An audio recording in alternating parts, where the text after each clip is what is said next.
மனித இனம் விண்வெளியில் இருக்கக்கூடிய விஷயங்களை ஆராய்ச்சி பண்ணுறதுக்காகவும் முக்கியமாக எக்ஸோ பிளானட்ஸ் சொல்லப்படக்கூடிய ஏலியன்ஸ் பிளானட்ஸை கண்டுபிடிக்கிறதுக்காகவே விண்வெளிக்கு அனுப்பின டெலஸ்கோப்புகள் தான் ஹபிள் டெலஸ்கோப், அதுக்கப்புறம் கெப்லர் டெலஸ்கோப். ஃபைனலாக அதிநவீன தொழில்நுட்பத்தோட மனித இனம் இன்னைக்கு பிரம்மாண்டமான ஒரு டெலஸ்கோப் அனுப்பியிருக்காங்கன்னா ஜேம்ஸ் வெப் ஸ்பேஸ் டெலஸ்கோப் தான். இந்த டெலஸ்கோப்களை பயன்படுத்தி இதுவரைக்கும் ஏகப்பட்ட ரிசர்ச்கள் விண்வெளி சார்ந்து பண்ணப்பட்டிருக்கு. 5500க்கும் அதிகமான எக்ஸோ பிளானட்ஸ்கள் கண்டுபிடிக்கப்பட்டு அது சம்பந்தமா டேட்டாஸும் நம்ம கிட்ட இருக்கு. பட் இந்த லிஸ்ட்ல இருக்கக்கூடிய டெலஸ்கோப்புகள்லயே இந்த ஜேம்ஸ் வெப் டெலஸ்கோப்பை விட ரொம்ப அட்வான்ஸான மிக பிரம்மாண்டமான ஒரு டெலஸ்கோப்பை கூடிய சீக்கிரத்தில் நாசா விண்வெளிக்கு லான்ச் பண்ண போறாங்க. அந்த டெலஸ்கோப்ல என்னென்ன மாதிரியான கருவிகள் இருக்கு, அது ஜேம்ஸ் வெப்பை விட எந்த அளவுக்கு அட்வான்ஸ் ஆனது, எப்போ நாசா அதை லான்ச் பண்றதுக்கு திட்டம் வச்சிருக்காங்க, அது என்ன மாதிரியான ஆய்வுகள் விண்வெளியில பண்ண போகுது, இப்படி எல்லா விஷயத்தையுமே அக்கு வேற ஆணி வேற பிரிச்சு இந்த வீடியோவில் நம்ம டீட்டெயிலாக தெரிஞ்சுக்க போறோம். ஸோ வீடியோ கொஞ்சம் கூட ஸ்கிப் பண்ணாம ஃபுல்லா பாருங்க. வீடியோ பார்த்து முடிச்சதுக்கு அப்புறம் வீடியோக்கு ஒரு லைக் கொடுக்க மாதிரிங்க. நம்ம சேகர் விஷயம் சேனல் இதான் முதல் தடவை பார்க்குறீங்கன்னா சேனலை சப்ஸ்கிரைப் பண்ணி பெல் நோட்டிஃபிகேஷன் கட்டாஸ் பண்ணி வச்சுக்கோங்க.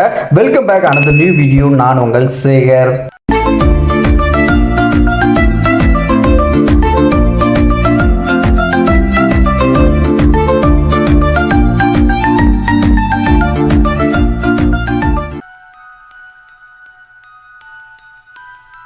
இன்னைக்கு விண்வெளியில ரொம்ப சக்தி வாய்ந்ததாகவும் அட்வான்ஸான ஒரு டெலஸ்கோப்பா சுத்திட்டு இருக்கிறது இந்த ஜேம்ஸ் வெப் டெலஸ்கோப் தான். பட் இந்த டெலஸ்கோப்பால கூட சில விண்வெளியில இருக்கக்கூடிய சில விஷயங்களுக்கு விடை அப்படிங்கிறத கண்டுபிடிக்க முடியறதில்ல.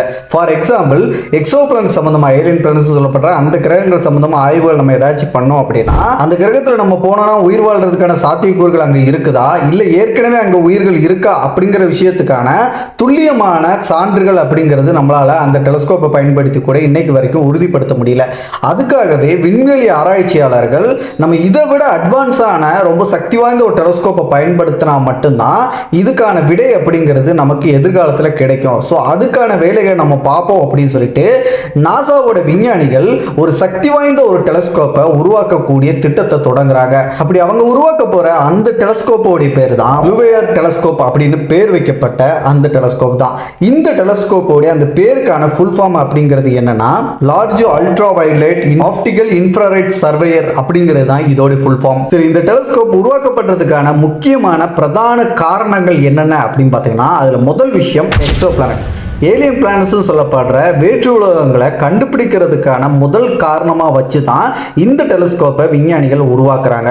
அதுக்கப்புறம் ரெண்டாவது காரணம், அப்படி கண்டுபிடிக்கப்பட்ட ஒரு எக்ஸோ பிளானட்ல உயிர்கள் வாழ்றதுக்கான சாத்தியக்கூறுகள் இருக்கா, அங்கே ஏற்கனவே உயிர்கள் இருக்கா அப்படிங்கிற விஷயத்த இந்த டெலஸ்கோப்பால மிக துல்லியமான ஆய்வுகள் நடத்தப்பட்டு அதோட முடிவுகளை நம்மளால தெரிஞ்சுக்க முடியும். இதை தாண்டி நம்மளோட பூமி அப்படிங்கிறது எப்படி உருவாச்சு அப்படிங்கிற அந்த கேள்விக்கு விடை தேடும் விதமாகவும் ஒரு நட்சத்திரம் எப்படி பிறக்குது, எப்படி அது அழியுது அப்படிங்கிற விஷயத்தை பற்றியும் ஆராய்ச்சி பண்ணுறதுக்காக ஒரு நட்சத்திரத்திலிருந்து வெளிப்படக்கூடிய அந்த கதிர்வீச்சை பற்றி நிறைய டேட்டாஸ் நம்ம எடுக்கணும் அப்படிங்கிறதுக்காகவும் முக்கியமாக நெபுலாக்களை பற்றி இன்னைக்கு நம்ம சில புரிதல்கள் நமக்கு இருக்கு. ஆனால் அதை தாண்டி நிறைய மர்மங்கள் நெபுலாக்கள் சம்பந்தமாக இன்னைக்கும் இருந்துட்டு தான் இருக்கு. அது சம்பந்தமான புரிதல் கிடைக்கிறதுக்காக பிளஸ் பூமிக்கு மேலே ஏகப்பட்ட சேட்டலைட்ஸை பயன்படுத்தி இன்னைக்கு டெக்னாலஜிகள் மூலமாக நம்ம வாழ்ந்துட்டு இருக்கோம். அந்த சேட்டலைட்டுகளை எதிர்காலங்களில் நம்மளுடைய தொழில்நுட்ப வளர்ச்சிக்கு எந்த மாதிரி அதை பயன்படுத்திக்கலாம் அப்படிங்கிற சம்பந்தமாக பல ஆய்வுகளை பண்றதுக்கு காரணமா மையம் வச்சு தான் இந்த டெலஸ்கோப்பை விண்வெளிக்கு அனுப்ப போறாங்க நாசா. நெக்ஸ்ட், இந்த டெலஸ்கோப்போடைய முக்கியமான சில ஸ்பெசிஃபிகேஷன் என்னென்ன அப்படிங்கிறத பார்த்தோம் அப்படின்னா இந்த லுவேயர் அப்படின்னு சொல்லப்படுற இந்த டெலஸ்கோப்ல இருக்கக்கூடிய அந்த பிரைமரி மிரர் சொல்லப்படக்கூடிய அந்த கண்ணாடி நம்ம ஜேம்ஸ் வெப் டெலஸ்கோப்ல இருக்கக்கூடிய கண்ணாடியை விட 2 மடங்கு பெருசு. நம்பர்ஸ்ல உங்களுக்கு புரியுற மாதிரி சொல்லணும் அப்படின்னா இப்போ ஜேம்ஸ் வெப் டெலஸ்கோப்ல இருக்கக்கூடிய அந்த பிரைமரி மிரர் கிளாஸ் அப்படிங்கிறது 6.5 மீட்டர். ஆனா இந்த டெலஸ்கோப்ல இருக்கிறது 15 மீட்டர் விட்டமுள்ளதா இருக்கக்கூடிய ஒரு கண்ணாடி பிரைமரி மிரர் அப்படிங்கிறது இந்த டெலஸ்கோப்ல இருக்க போது. ஸோ எவ்வளவு பெருசு அப்படிங்கறத நான் சொல்லும் போதே உங்களுக்கு புரிஞ்சிருக்கும். கூடவே ஜேம்ஸ் வெப்பை விட ultra violet, visible light, near infrared போன்ற அலைநீளங்களில் இருக்கக்கூடிய அந்த விஷயங்களை இதால துல்லியமா ஆய்வு பண்ணி முடிவுகளை நமக்கு அனுப்ப முடியும். இந்த டெலஸ்கோப்ல இருக்கக்கூடிய மிக முக்கியமான இன்ஸ்ட்ருமெண்ட்கள்ல ஒன்று தான் EGL-IPS அப்படின்னு சொல்லப்படக்கூடிய extreme coronagraph for live planetary system அப்படின்னு சொல்லப்படக்கூடிய ஒரு கருவி. இந்த கருவி எப்படி செயல்பட போகுது, இதோடைய நோக்கம் என்ன அப்படின்னு பார்த்தீங்கன்னா இப்போ நம்ம பூமியை தாண்டி இருக்கக்கூடிய எக்ஸோ பிளானட்களை நிறைய மெத்தட்ஸை பயன்படுத்தி நம்ம கண்டுபிடிச்சிட்டு இருக்கோம். ஃபார் எக்ஸாம்பிள் டிரான்சிட்டிங் மெத்தட் அப்படிங்கிறத கூட எடுத்துக்கலாம். இந்த டிரான்சிட்டிங் மெத்தட் அப்படிங்கிறது ஒரு சூரியனை ஏதாச்சும் ஒரு பருப்பொருள் சுற்றி வருதுன்னா அந்த சூரியன் வெளிப்படுத்தக்கூடிய அந்த லைட்டில் வந்து சின்னதாக ஒரு தடங்களை ஏற்படுத்தும். இந்த தடங்களை ஏற்படுத்துறது அங்கே ஒரு பொருள் இருக்குது அப்படிங்கிறத நம்மளுக்கு வந்து ஒரு உதாரணமாக ஏற்படுத்துது. ஸோ அதை மையமாக வச்சு நிறைய பிளானட்கள் இது வரைக்கும் நம்ம கண்டுபிடிச்சிருக்கோம் இல்லையா. ஆனால் இன்னும் சில நட்சத்திரங்கள் ரொம்ப அதிக பிரகாசமாக இருக்கக்கூடிய ஒரு நட்சத்திரங்களாக இருக்கும். அந்த நட்சத்திரத்துக்கு அருகில் இருக்கக்கூடிய பிளானட்ஸ்கள் சம்பந்தமாக நம்மளுக்கு நிறைய விஷயங்கள் இன்னைக்கு வரைக்கும் தெரியாமையே போயிட்டு இருக்கு. அதில் அட்மாஸ்பியர் இருக்கா, அந்த அட்மாஸ்பியரில் இருக்கக்கூடிய மூலக்கூறுகள் என்னமா இருக்குது அப்படிங்கிறதெல்லாம் தெரியாமே இருக்குது.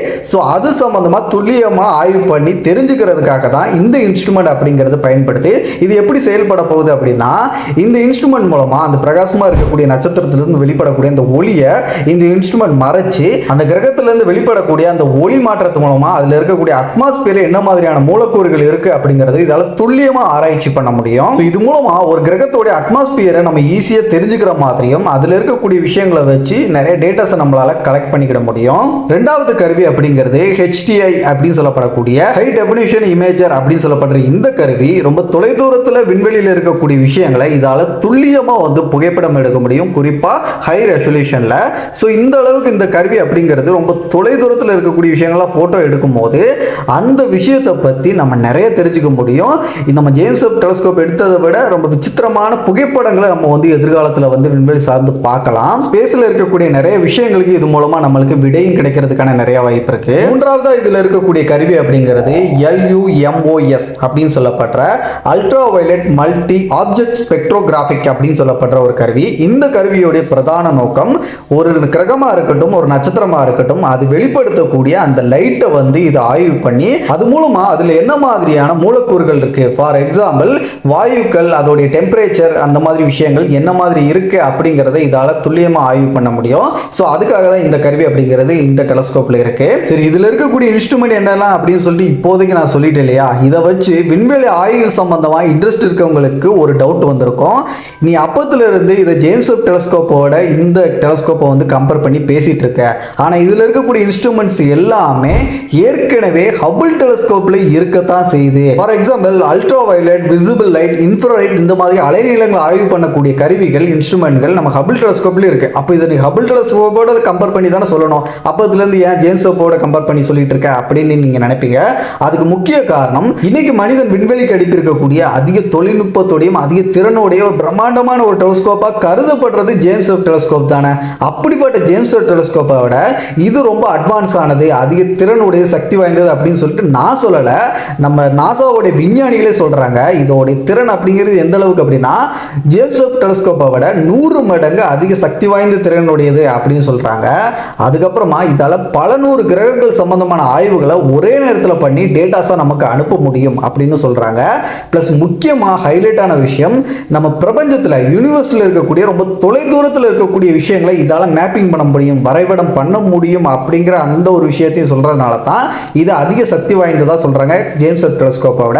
ஸோ அதனால தான் இதை நான் ஜேம்ஸ் வெப் டெலஸ்கோப்போட கம்பேர் பண்றேன். டெக்னாலஜி வைஸா இது ரொம்ப அட்வான்ஸ் அப்படிங்கிறதுனால ஜேம்ஸ் வெப்போட. பட் சிம்பிளா வச்சுக்கணும்னா நம்ம ஹபிள் டெலஸ்கோப்போட அப்கிரேட் வெர்ஷன் 2.0 அப்படின்னு தான் சொல்லணும் இந்த டெலஸ்கோப்பை பொறுத்த வரைக்கும். ஏன்னா இதுல இருக்கக்கூடிய இன்ஸ்ட்ருமெண்ட் அப்படிங்கிறது ஹபிள் டெலஸ்கோப்போட நிறைய விஷயங்கள் ஒத்து போகுது. இது பண்ணக்கூடிய ஆய்வுகளும் அது சம்பந்தமா வந்து ஒத்து போற மாதிரி தான் இருக்கும். இந்த லுவேரியா அப்படிங்கிற இந்த டெலஸ்கோப்பை எப்போ நாசா லான்ச் பண்ண போறாங்க, இப்போ அதோடைய தற்போதைய நிலை என்னவா இருக்கு, இது எங்க நிலைநிறுத்த போறாங்க விண்வெளியில அப்படிங்கிற கேள்விகளாக விட என்னன்னா, இப்போதைக்கு நாசா வந்து இந்த டெலஸ்கோப் உருவாக்கக்கூடிய அந்த திட்டத்துக்கான விஷயத்துல ஆரம்ப கட்டத்தில் தான் இருக்காங்க. அது ஒப்புதலுக்காக வெயிட்டிங்ல இருக்கு. ஸோ அதுக்கப்புறம் அதோட வேலைகள் வந்து படிப்படி ஆரம்பிச்சிருவாங்க. அப்படி ஆரம்பிச்சதுக்கு அப்புறம் இதோடைய லான்ச்சிங் அப்படிங்கிறது 2030 இருந்து 2040 வரைக்கும் இருக்கலாம். அந்த காலகட்டத்தில் எப்போவாச்சும் இது வந்து லான்ச் பண்றதுக்கான வாய்ப்பு இருக்கு அப்படின்னு சொல்லியிருக்காங்க இப்போதைக்கு.